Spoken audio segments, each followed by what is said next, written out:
Parshat Chukat, observing what we don't yet understand. Our portion this week, Chukat, opens with a description of the practice of the red heifer. In brief, a perfectly red cow is slaughtered and burnt outside the camp. The people involved in that process become ritually impure, and then someone else who is still ritually pure collects the ashes. In the process, that a person also becomes impure. The ashes are then mixed with water, which is used to purify anyone who has become impure by coming into contact with a dead body. If you aren't sure why this practice makes sense, you're not alone. The sages in the Midrash and the Talmud say that King Solomon, the wisest person, was talking about the law of the red heifer when he said in Ecclesiastes, "All this I tested with wisdom. I thought I could fathom it, but it eludes me." The red heifer is considered one of a few paradigmatic examples for the type of law known as a chok, a law whose reason is beyond our understanding. About the category of chok, the Talmud says that God is saying, "I am the Lord. I decreed these statutes, and you have no right to question them." In the Midrash, a story appears about Rabbi Yochanan ben Zakkai, the great sage who shepherded rabbinic Judaism through the catastrophe of the destruction of the temple. Once, an idolater came to Rabbi Yochanan ben Zakkai and said to him, "Those things you do with the red heifer seem to be witchcraft." Rabbi Yochanan ben Zakkai explained to the idolater how the red heifer makes perfect sense, even in terms of the up-to-date medical practices of that time. When the idolater leaves, satisfied with the answer he has received, Rabbi Yochanan ben Zakkai's students turn to him. "Rabbeinu," they say, "our teacher, him you pushed away with a reed, but to us, what will you say?" Meaning that weak excuse was enough to satisfy the idolater, but his question was still a good question. "Surely you have a good answer for us." Rabbi Yochanan ben Zakkai answers them, "By your lives, a dead body does not impurify, and water does not purify. Rather, God said, a law I legislated, a commandment I commanded. You are not alone to transgress my commandment." As simple as that, because I said so.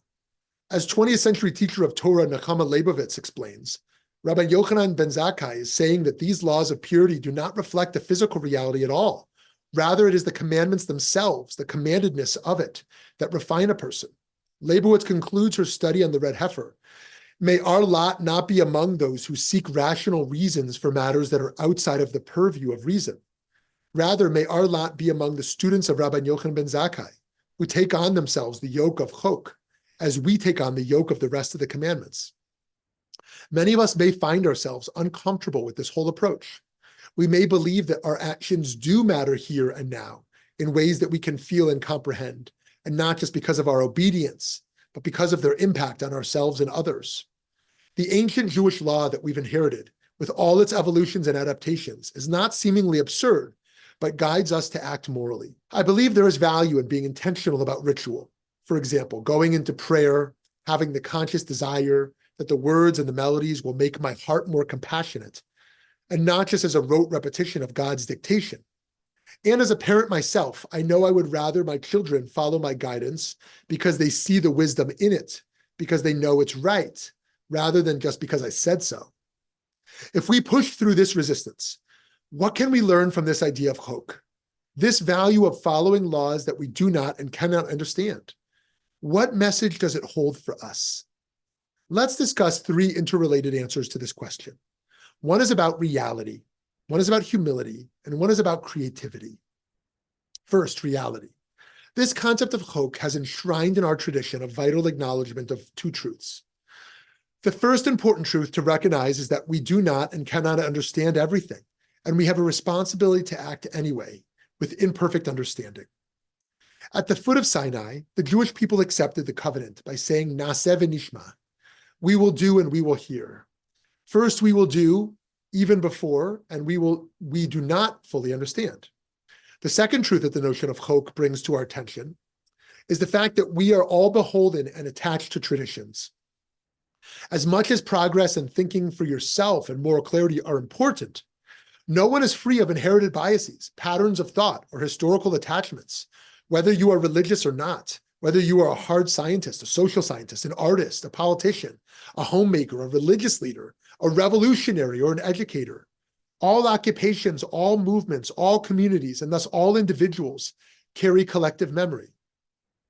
And it's hubristic and dangerous to try to rid yourself of all intergenerational wisdom and act only from your own current insights and reasoning. It's also dangerous to believe that you are acting from pure reason and to be unaware of the fact that your reason is based on your own associations and biases that you don't see, which again is a true part of being human. This insight is encapsulated in the concept of chok. Go ahead, chok says to the deep thinker. Look for reasons for the commandments. Try to reason about your own behavior and others. You will achieve some wisdom, but do not think that everything you do can be explained by reason. Yes, chok says to the progressive who demands change, chart a new path, envision a better world, and make it a reality. But remember and celebrate that you are also rooted in the wisdom of history and tradition, even when you are not conscious of it. This message is closely related to the second lesson we are learning from chok, which is humility.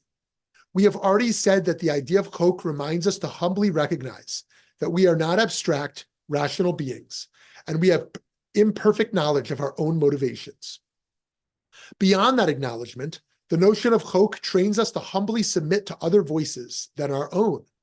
It gives us a pattern and a precedent for saying, I do not understand, but I'm here to act anyways. I do not personally know your experience, but I'm here in solidarity to support you. Contemporary activist Alex Free, in a piece called What Does It Mean to Center Marginalized Voices, writes about their experience as an adoptee, witnessing adoption organizations that do not include adoptee perspectives in their management or literature, and cites examples also of conversations about homelessness and racial justice that exclude the voices of unhoused people and racialized minorities. Free concludes, we must continuously listen and learn from those most impacted by social issues. We need to not just affirm their lived experiences, but let them lead the way in creating change. We must believe their stories create space for them and share them without centering ourselves. We need to ask what resources would support them instead of telling them what we think they need. Our acceptance of the category chok is preparation to take exactly those steps as activists and allies to those suffering harm. Show up when we don't fully understand, accept wisdom when it doesn't come from our own reason or experience, and act when we are asked to. The third lesson I want to share from the place chok has in our tradition is creativity. Let's return to Nechama Leibovitz's discussion on the red heifer. I only told you about the end of her study, when she glorifies unquestioning acceptance of the yoke of commandment. But her statement is ironic, even if it is sincere, because she has just spent 2 pages questioning the commandment, investigating it from several angles, just as she questions and investigates verses and commandments, and invites us to do the same throughout her work. In fact, many of the classical commentators on our portion begin by teaching that a chok is inherently beyond our comprehension, quoting the same teachings that we opened with, such as the one that says, you have no right to question it. And then right after, they go ahead and question it and try to offer explanations for the unexplainable view. 15th to 16th century Italian exegete Ovadia Sforno alone counts out 6 different explanations after saying that it cannot be explained. And other commentators propose others. So by creativity, I mean the skill and value of making meaning out of tradition. As we have said, it is simply reality that every community, every nation, and every occupation we are part of has its own inescapable attachments to tradition that stick around even if we have problems with them or don't understand their utility. Political institutions on a national, state, and local level, conventions of language, family structure, subconscious narratives, and yes, religious customs. Sometimes our job in social justice is to alter these intransigent elements. Sometimes it is to shine a light on them, sometimes even to tear them down or root them out. But sometimes, instead, there is value in recognizing that some relics aren't going anywhere and reimagining how these institutions and conventions can function. Sometimes there is great power in reinterpreting what they could mean. May we, as creative, humble, perceptive, honest, moral agents, learn to remain in relationship, both with what we understand and with what we do not understand about how to be human in this world. Shabbat Shalom.